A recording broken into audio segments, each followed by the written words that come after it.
All right, Kalish's Wi-Fi crashed, so Moish Greenwald's going to say a few words to everyone. All right, Kalish just called me and asked me to unmute him. Stevie Greenwald, you're unmuted. How's everyone doing? Little short notice. Is it good? Everyone can hear me? Yeah, you're good. I'm Okay. going to mute myself and take it over. All right, Kalish, I'm going to get you back on this one. Short notice. Hope everyone's doing okay. And I'm going to start with the third Mishnah. I'm going to read it inside. I'm going to start with the third Mishnah in Pirkei Avos. So the Mishnah says, Antigonus ish seicha kibo m'Shimon HaTzadik. Antigonus, except that he learned from Shimon HaTzadik, hu yimer. He says, Al tiyu ka'avadim hamshamshem asarav amanas l'kabel pras. Don't be like avadim who serve their master to get reward. Ella havu ka'avadim hamshamshem asarav shlei amanas l'kabel pras. Rather be like servants who serve their master to not get reward. You back on? I'm back with you, Moish. Keep going. I'm enjoying. Keep going, Moish. Take over. No, Moish, we want to hear you. Excellent. So, rather, you should be like servants who serve the Rav Shlei Amanas L'Kabel Pras. And the mission continues being Bar Shemayim Aleichem. You should have Yer Shemayim. So, one interesting thing I was reading the Mishnah to point out, why does the Mishnah have to say, don't be like Avadim who serve Amanas L'Kabel Pras, rather be like Avadim who serve not to get reward? Why do you need the flip side? We know don't serve Hashem to not get reward. To get reward, serve Hashem not to get reward. Like, why does the Mishnah have to flip it over and emphasize that second part?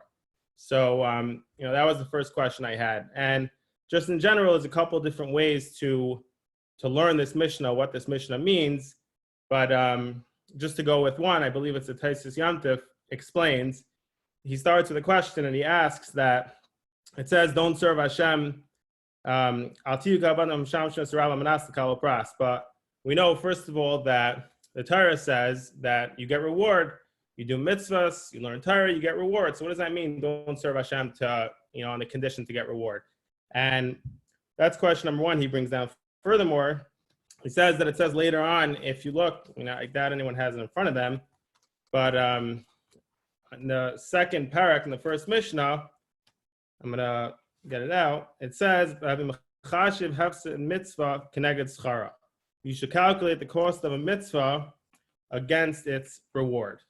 So clearly you see that you're allowed to do a mitzvah and have in mind the reward for that mitzvah.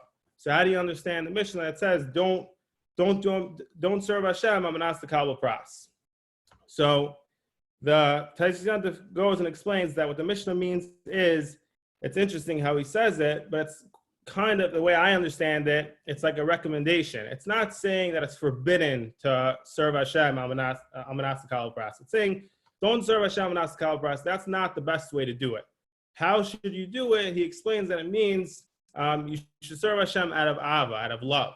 So obviously we see in the Torah, like we started off with, that you could serve, that you get rewarded for your mitzvahs. So you're allowed to serve Hashem to get reward, but the ultimate way to serve Hashem is out of ava. And when the Mishnah says later, it seems like it's saying that you could serve Hashem to get reward. The answer is you could serve Hashem to get reward, but that's not the best way to serve Hashem to get reward. So that was just one way to understand the Mishnah. And then my original question, which I pointed out, why does the Mishnah say, again, the Mishnah says, don't serve Hashem to get reward, rather serve Hashem to not get reward. Why does it have to say it? It should just say, don't serve Hashem to get reward. And I know that you have to serve Hashem to not get reward.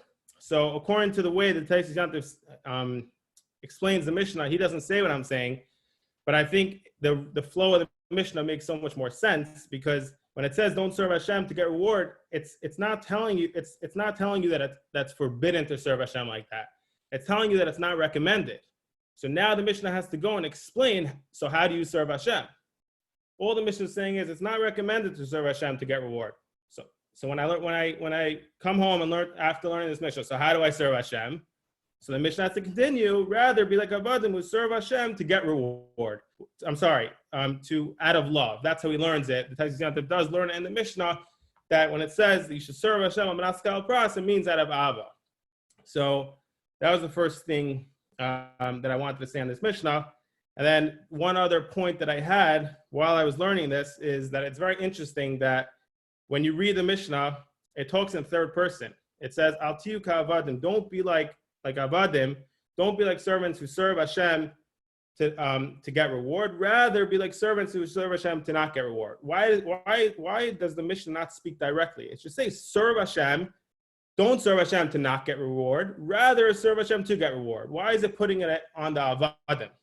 So I did my own question, and I just think very simple that the Mishnah obviously and the whole Torah was made to talk to a person and for people to learn it and learn from it and change from it. And when it comes to change, everyone knows that it's a lot easier to change when it's about someone else, when it's in third person. So the Mishnah specifically says, it refers to the avadim. Don't be like avadim. It's avadim. And when you read that Mishnah, now you can relate to it much more, and you can actually take that and change and serve Hashem, the proper way. So that's what I learned from this Mishnah.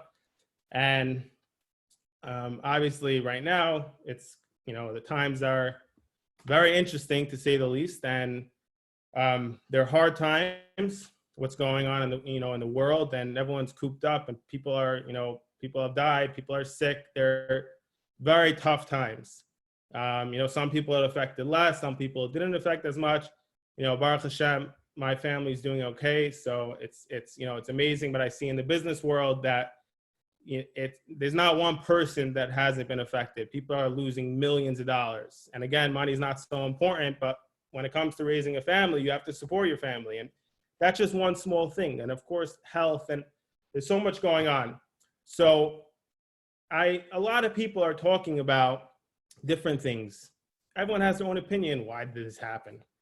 And we don't know why it happened, but people have good points. People say, what should we do to change? Maybe the talking in shul is a problem. Maybe the weddings are too big. Everyone has their own opinion, and everyone's opinion is very nice.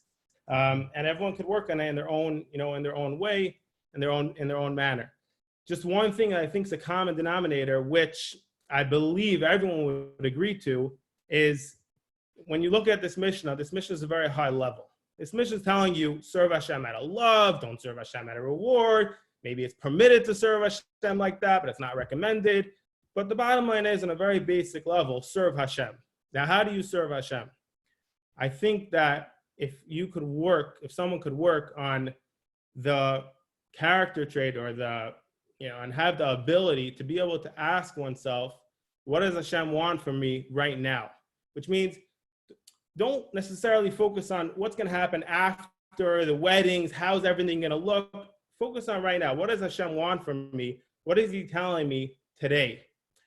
If one can learn to, and that's really what being an Avot Hashem is, serving Hashem. What does Hashem want? So if you're able to learn that and really work on that muscle, then all the other issues which everyone's talking about, I would call them the outside issues. It's not like the root of the problem, you can say. But all those issues will fall away, which means if we're in shul and someone comes over and starts talking to me and says, well, it's very interesting. If I'm thinking right there, what does Hashem want? That solves there's no problem to begin with. I won't have the temptation to even talk because I understand this is what Hashem wants from me. So we want this to end. Like it's crazy what's going on. But like when you're home and you have a lot of time to think, I'm going into work sometimes, but you're home, everyone's home a lot. You have to be able to think and tell yourself and ask yourself, what does Hashem want from me right now? What he wants me to sit here without a minyan. He wants me to daven. He wants me to have kavanah now, here, today, not tomorrow, not when this gets better, right now. And everyone could relate to it in their own ways. It means being nice to a family member. It means just sitting and trying to keep your siddharim and learning. It's hard. It's very hard. Maybe it means just having good spirits. Keeping yourself happy, keeping yourself excited. But the answer is that you have to understand and focus on what Hashem wants. So there's one level which is serving Hashem out of happiness, there's serving Hashem out of reward, and then there's understanding just in a very basic level what it means to serve Hashem. So that's what I took out from this Mishnah. And obviously, I thank Rabbi and everyone for the opportunity of listening to me. And everyone, we should all hear good news. And thank you for listening. Maishala, I love you, and I can't tell you what I want to share with the Chevra, the Ashkachas Hashem that I went off before. Whatever Hashem does is l'taiv. What I want to tell you, Chevra, I'm thankful everybody's here. I promise you, I am much more fired up to say it right now after Maish spoke than before. I am Nachas from Maish. He is a tremendous person, built a beautiful home. I want to explain to you the yeshiva Maish learned in, and many of us learn in. I want to talk about Torah. And please, it's a little choppy. We'll get through. Maish, are we still choppy or we're clear? Excellent. I want to ask 3 kashas. Ezra, this is like maybe from the most important things we ever learned. Aryeh, listen, 3 kashas. We're about, tonight, we just started Avos. Hashem wanted Maish. Maish kibel Torah Sinai. Hashem wanted our Maish to get the zchus of starting the Avos Shuir. Klal Yisrael starts learning Avos. It's an old minhag, brought already in Rishonim, that Klal Yisrael starts learning Masechet Avos after Pesach. Many people have the minhag only till Shavuos. It's achana for the Chag HaShavuos. Other Yidden continue to learn it through the summer. The Avudraham says that during the warm weather, we all get more expansive. The sun comes out. Shmuel Grossberger whips out his sunglasses. We start getting very expansive, and we're ready to hit the world. And we start feeling happier and more ravchus in a person. And there's always danger when a Yid comes out of his shell. In the winter, we're holed up in our bunkers. The summer, we're coming out to the world. So we learn Avos. Klal Yisrael learns Musar, how to interact with the world. That's what the Avudraham says is the basis for the minhag to learn Avos. This would go very well that people learn it through the summer. All the months, it's warm and beautiful outside. Moish Greenwald, I want to ask you 3 kashas, Rabbi say. Masechet Avos deals a lot with ethics and character and how we behave in this world. All of Torah is important, and all of Torah is based on Messiah, is based on Moshe received Torah from Hashem, taught it to Yeshua the Zikanim. Why does this Masechta? We're learning Baba Kama, Torah Chaim. I'm learning with my sons Baba Kama. In Imre, we're learning Baba Kama. I'm learning with Shlomo Baba Kama. So in Baba Kama should start out, Moshe Kibel Torah Sinai, Misaru Ali Yeshua. Every Masechta in Shas, in Yeshiva, we're learning Gittin. It should start, Moshe Kibel Torah Sinai, Misaru Ali Yeshua. Why does this Masechta of any Masechta start with Mesiris HaTorah? Anything you ever learned should start. Moshe learned from Hashem, gave it to Yeshua, etc. Why this Masechta does it start with the Messiah of Torah? Question number 1. Question number 2, my friends. It's such a strange language. The language of the Mishnah, it should say Moshe learned Torah from Hashem. Or Hashem taught Torah to Moshe. Hashem's a milamed Torah, and Moshe learned. And then Moshe Rabbeinu taught it to Yeshua. And Yeshua taught it to the Zikanim. What is this language? Moshe Kibel Torah. Moshe received it. And he was Meiser, the language he was Mekabel and Meiser. What a strange language. He learned. He learned Torah and taught. Lilmaid ulalamed. Speak simply. What a strange language. Moshe loimed Torah. Moshe learned it.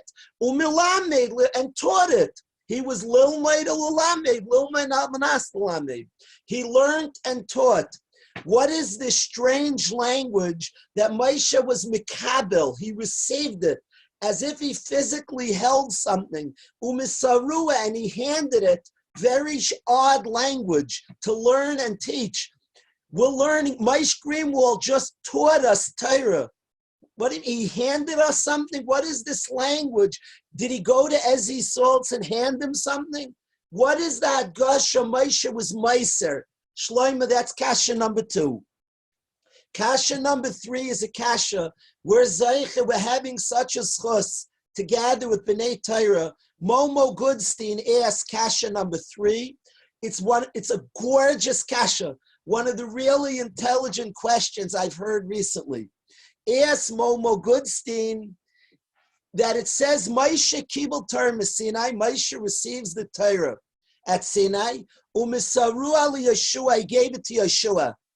Asked Momo Goodstein, he taught us all Torah. The first pasuk we all learned as a little kid. Torah Tziva Lanu Moshe. Torah, Moshe Rabbeinu taught all of Klal Yisrael Torah. So what does it mean, Misaru Ali Yeshua? What do you mean he gave Torah to Yeshua? He taught us all Torah. What does it mean he gave it to Yeshua? I can ask many other kashas. The teretz we're going to say is emes. And any truth answers many questions. If I was a fancy darshan, I'd ask you about 20 kashas and say a teretz, but I'd rather just give over truth and let other people, you can invent kashas. Every truth answers many questions. Rabbi said, let's just chazer these 3 questions, and there are many more to ask, but this truth will answer many questions.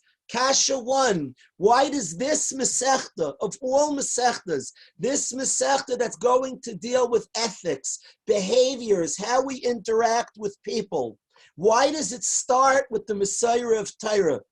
Of how it went, how it came to us, of the history. Moshe got it from Hashem, taught it to Yeshua, Yeshua to Zikanim. Why does it start with the history? Every Masechta is totally, anything we have in Torah comes from Messiah. Why this Masechta? Question 1. Question 2 is the strange language. Moshe learned Torah and taught Torah. Why does it say it was Mikabel and Meiser? Question 3, what does it mean Moshe gave it to Yeshua? He gave it to all of Klal Yisrael. He didn't just give it to Yeshua. What was unique to Yeshua, different than to all of us? Moshe is called Moshe Rabbeinu. We taught it us.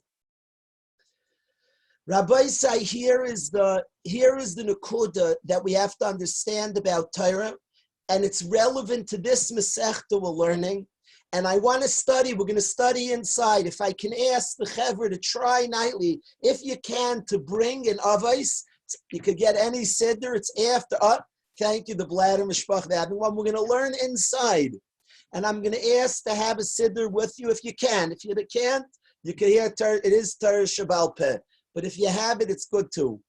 But I want to say that we're going to learn a Masechta that's about character and interactions with others. And this Masechta of all Masechtas is very important to know. When we study Torah, what Hashem is telling us all is to become a ben Torah. It's not just something that remains knowledge and information. The learner of Torah is supposed to change and be molded and built by the Torah that he's studying. He works differently because he studied Torah. His business dealings are different. He speaks to his wife differently. He's a different type of father. The word Torah, Rev Hirsch says, is Melashon Hara, to conceive. The Torah creates the Ben Torah. Please, if everybody could say, in your bunker, say the words Ben Torah.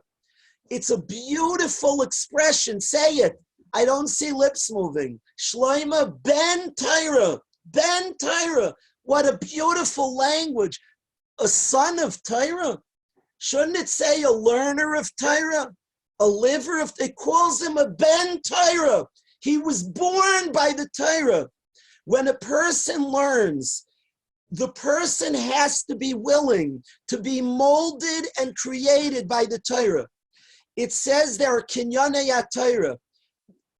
the minhag Yisrael is to learn every day of Sfira, one of the kinyanei HaTorah, one of the ways Torah is acquired. The first way is Talmud.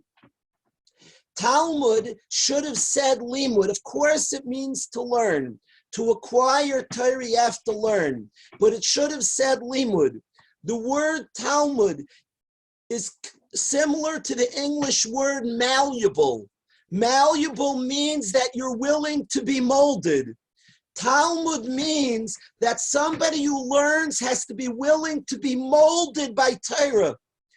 It's no coincidence the first liver of Torah was Moish Rabbeinu. Moishe's midah was anavas, humility, is the most humble person who ever stepped foot on the earth. The willingness, the humility to say that I am willing to be mevatel myself to what it says and want to be molded by the Torah. Moshe kibel Torah Sinai. It doesn't say he learned. He was mekabel. It was something that went on his whole essence. He accepted it. He carried it. It's a Kabbalah. It's a reception. It doesn't say he learned Torah. It says Moshe kibel Torah and Sinai. It doesn't say from Hashem. It's certainly for the respect of Hashem. It doesn't want to put Hashem with Moshe, Yeshua, there's Canaan. So for sure it's the covenant of Hashem. But it says Sinai because Sinai is the midah of Anava. Sinai is the small mountain humility. Moshe Rabbeinu kibel Torah Sinai. I know Hori people who know a lot of Torah, but they're not B'nai Torah. You can't be somebody who Torah took your essence over. You can't be a Ben Torah if you're not humble. Moshe kibel Torah means Moshe's essence was Mikabel, received the Torah.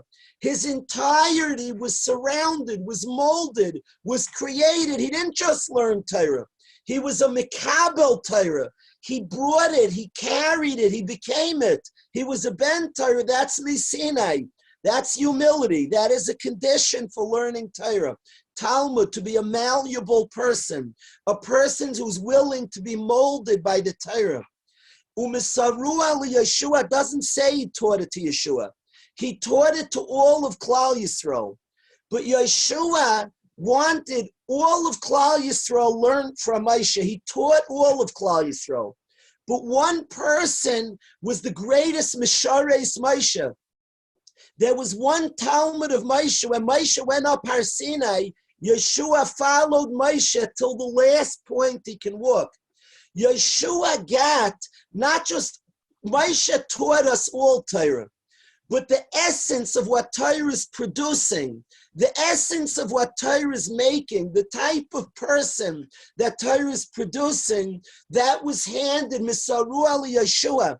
Yeshua is the one who connected to Moshe, who stayed around Moshe Rabbeinu, who was Mishamesh, Gadol Shimusha Yosem Limudai. From Moshe, it was Misaru Ali Yeshua. This Masechet specifically, that speaks about a person's behavior and the way they interact with others, starts with the Messiah of Torah. This is what we are trying. We are not learning information from Rebbeim. We don't go to a Rebbe because he has information and he's going to hand us that. From a Rebbe, we learn how to live with the Torah, how to be produced and created by the Torah. We become ourselves a Ben Torah. It doesn't say he taught Yeshua, he was Meiser. There was something physical. There was something that became part of Yeshua's essence. That Yeshua was the one specifically, not the information of Torah, but what the Torah was producing, what the Torah gives birth to, that was Misaru Ali Yeshua. And when we study Torah, we are not just learning information. We want to learn and have the humility, have the willingness to be impacted by Torah, to let it affect the way we live our life. I was so happy that Moish Greenwald went before me because it fired me up. This beautiful Ben Torah who's building a mishpacha. It involves every aspect of our life to be a Ben Torah, to be a sincere liver of Torah. Involves every aspect of our lives. And that's this first Mishnah introducing Masechet Avos. Nobody should ever think, I'm going to work now, I'm going dating, somehow like I'm being mafsik from my Torah. This is Moshe Kibul Torah Sinai. In every aspect that we do, in every aspect that we are, is impacted and created by the Torah.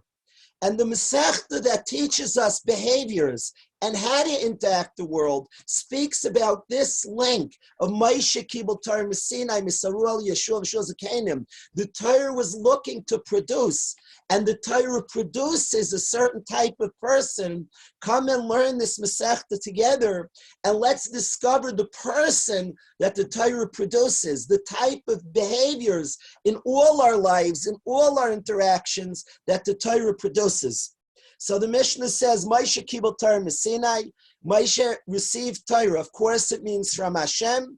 It says Sinai. It does not want to equate Hashem, Yeshua, and Zkenim. So, of course, it says Sinai. But it says Sinai, it means specifically, the midah specifically of humility. As well, it says Moshe Kibul Torah Sinai. In every other transmission, it speaks about the giver. In this transmission, it speaks about the receiver. Hashem wants to teach and is a Melamed Torah. According to our humility, Hashem has the perfect, all the power to teach. It's up to us, our humility, our willingness to be molded, how much we are taught. So in this transmission, it only speaks about the receiver. Moshe had amazing humility. Moshe was Mekabel Torah Sinai. Umisara Yeshua, gives it to Yeshua. Yeshua Zakenim, Zakenim to Nevi'im. Nevi'im gave it to Anshe Knesset Hagdola. Hey Mamru, the Anshe Knesset Hagdola said three things. Hey Mamru Shloisha Dvarim. They said three things. They certainly said a lot more than three things. But these three things, the Anshe Knesset Hagdola used to very much focus on, and were an important focus of their teaching. The following three things Anshe Knesset Hagdola taught. Having misunim bidin, be very, very deliberate. Be deliberate. When you study, study carefully. Don't rush to judgment. It's certainly talking to Bezdin, but it refers to Chasam Sofer, and many, many other Mefarshim speak out to any learner of Torah. Be misunim. Misunim means deliberate. Very careful. To study carefully, to think. Ask the Chasam Sofer the following kasha. The Mishnah says, "Avim misunim b'dim," be very deliberate. Frek the Chasam Sofer, the Gemara in Kedushin says that Torah should be so sharp. B'shinantam shidivrei Torah mechudadim b'ficha. Torah should be so sharp in your mouth that if people ask you, al tegamgim, don't stutter, just say it miyad, shoot out the answer. Ask the Chasam Sofer, contradicts this Mishnah. The Anshe Knesset Hagdola taught us have a misunim b'din, slow, deliberate, careful. And there it says, don't stutter, shoot out the answer. And the answer to that question is, when we used to go to Reb Miller on Thursday night sometimes, and at the end you'd have Q&A, the question and answers, and any question people asked him, he shot out the answer. And the shot is, it was very clear that he had already thought about the question. Have a misunim b'din is to really deliberately think through Torah. To the point that when somebody asks you, you can give the answer fast because you've already thought about it, the Chasam Sofer explains. You already, so it says al tegamgim, say it right away, not because you're just shooting things out. You've already thought about having misunim b'din. Study Torah carefully and clearly and slow, deliberately, to think through, not just to shoot out the initial thought. The Muskal Rishon is important, but have a misunim b'din. The next halacha they taught, Hamidu Talmidim Harbe. Hamidu Talmidim Harbe, it means to have many, many students. Now my question is, this year I was supposed to give together with Ray Oberlander. For many, many years, we ran a yeshiva together. Ray Oberlander did most of the work, and I did some of the work. And b'siyata d'shmaya, we have a beautiful yeshiva. And we used to argue how many guys to have in the yeshiva. We used to argue about it, how many guys to have in yeshiva. The MSI held he was right. He felt to limit the yeshiva. He felt to limit the yeshiva in Svara. If there was too many people, not everybody gets enough time. He felt to limit it. I felt that we don't own the yeshiva. I have no right to tell a bacher he can't come. If the yeshiva can service him, it's not our yeshiva. We gave it to Hashem. And if a bacher can steig here, it's not ours. I felt there's too much gaiv involved. We're not right to run a yeshiva. Doesn't belong to us. A bacher could grow here. You have to let him in. We had two ways of seeing things. This Mishnah caused the problem, my friends. Yitzchak Shalom, it's this Mishnah's fault. It says, Hamidu Talmidim Harbe, I have many students. Give me a number. If you don't say a number, Nasat Dvarecha L'Shiyurim. If this Mishnah would have said a number, we would have no machlokes. Then the Mishnah would have said you should have 163. Bang! Kalish, Oberlin, who cares what we hold? The Mishnah says. This Mishnah caused, not a machlokes, we love each other, but it caused two views because the Mishnah said have many students. It didn't tell us how many. And what I want to say, Pshat Gavla, I ask everybody quickly, please view, there are a lot, I love that the guys come on with their faces. Look around at your screen, box by box. Whoever can, please look at your screen, box by box. I'm doing it right now. We're going through the whole thing. I just saw Effie Gottlieb, Yossi Akram, Benny Stein. Vadi, I love you. Reb Shmuel Spitz is here, Naftali Kerper. Look around, Chevra, Yosef, if anybody, see, please highlight Yosef. Highlight Yosef. Everybody look at Yosef. Next, let's show another Chevra. Here, Effie Gottlieb. Highlight Effie Gottlieb. Yosef Groman's here. Thank you, Effie. Let's get Yosef Groman. Yosef Groman. Look around, Chevra. Rabbi say, you know what it means, Hamidu Talmidim? And I want the Chevra, many guys, to go into Chinuch. You know what it means, Hamidu Talmidim Harbe? If all the guys in the yeshiva look the same, let me tell you a story. And I know it's getting late, but I have to share this story with you. Shloima, listen to the story. We were supposed to do 4 Mishnayos tonight. Shloima, we're not even going to finish the first one. Hashem runs the world. Rabbi say, listen to this story. Years ago, Reb Yerucham was the mashkiach in the Mir Yeshiva. The Talmidim of Reb Yerucham were in love with the Rebbe Reb Yerucham. His Torah was profound, deep, brilliant, and Gedolei Olam, big tzaddikim and Gedolim, loved the Torah of Reb Yerucham. And one day came, Reb Yerucham's Rebbe was visiting Reb Yerucham. Now, it's the coolest thing to see your Rebbe with his Rebbe. My Rebbe Shlita, should be gesund. He had a very, very, very big appreciation for Reb Zelig Epstein. And I always liked hearing him speak his conversations. Yep, Zevi. I loved hearing his conversations, what he would say over from Reb Zelig. He appreciated a lot the Long Beach Rosh Yeshiva as well. Should be gesund. And it's always fascinating to see our Rebbeim with their Rebbeim. It's fascinating. The Rebbe we look up to, and you see your Rebbe's Rebbe. Fascinating. And Maishala came in the Mir, Reb Yerucham's Rebbe, the Alter, was visiting Reb Yerucham. And the Bachrim were excited about this meeting. The Reb Yerucham's Rebbe brings Reb Yerucham he brings Reb Yerucham into his office, and then the Bachrim hearing screaming coming from the office. They hear Kalish, Maish, they hear screaming from the office. The Tumul in Yeshiva, their Rebbe, Reb Yerucham, he's being screamed at by his Rebbe. The Tumul in Yeshiva was tremendous. What is his Rebbe? Do you know what he was yelling at him, Moish Greenwald?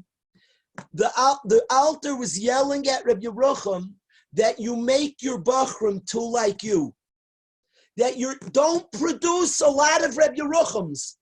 Each Bacher should be unique. Understand him. Direct him and guide him in his way. Not everybody should be like the Rebbe. Come out of yourself. Understand his derech, his way, what he needs. Come out of yourself. Hamidu talmidim harbe pashup shat. It says to have many students. How many? As many as you have. If you have 10 talmidim, there should be 10 talmidim. The talmidim harbe means they're people who only produce one talmid. They can have 1,000 students, but the talmidim, they don't have talmidim harbe. They only have one student. There's like a spitz. There's a spitz guy, and everybody's fighting to be that guy. I hold in yeshiva, we see a unity that's gorgeous.